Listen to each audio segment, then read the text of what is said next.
A good think tank, a good organization, public policy organization, is like that. It's like a compass that always points to the truth. A think tank is a place where experts come together to generate ideas and solve public policy problems. Well, a think tank is an organization that does research on important topics. It's a group of people doing research, thinking about issues and problems, and providing alternative solutions to the problem. You don't get trapped necessarily by the dogmas of the day. You look for novel solutions to new problems.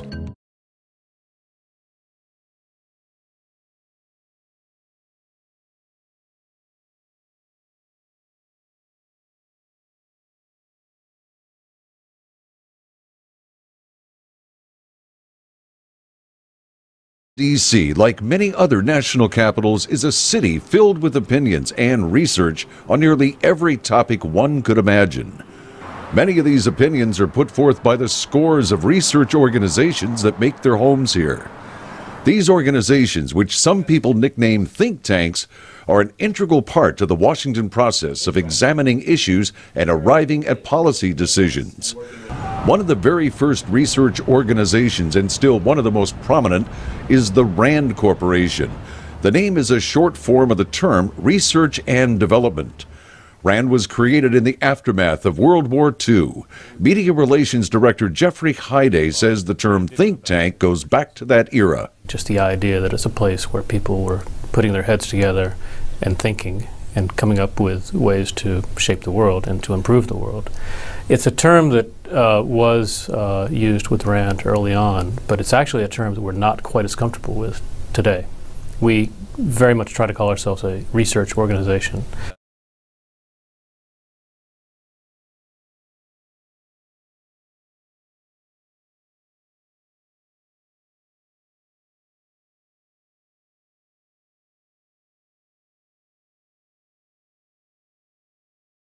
Ambassador to the United Nations John Bolton is now with a research organization in Washington called the American Enterprise Institute, or AEI. He describes it as a collection of scholars, former government officials, and people who are interested in public policy and who write on public policy issues.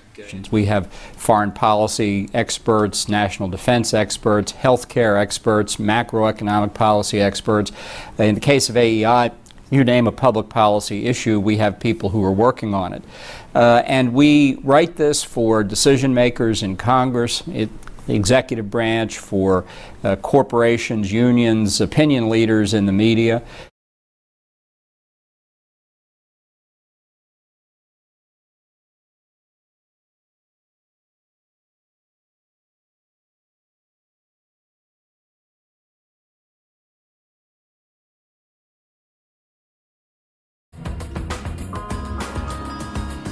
Whether it's safety regulation or environmental regulation or taxes or limits on international trade, those are all public policies or government policies that try and impact the lives of Canadians.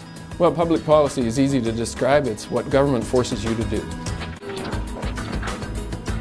Well, history has shown that when governments interfere in the economy, they often make matters worse, not better. Politicians try and get elected, bureaucrats want bigger budgets and more power.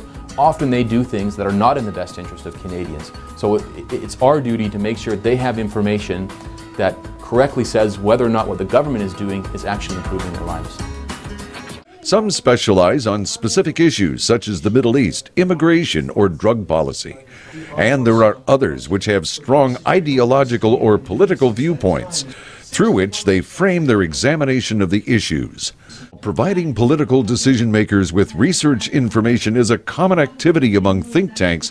Some go beyond that role and advocate a particular side or perspective to an issue.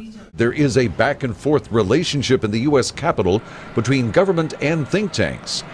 Just as a new administration draws from the ranks of researchers, those organizations also take in those who carried out policy for the last president. Former U.S. Ambassador to the United Nations John Bolton has seen both sides of that street.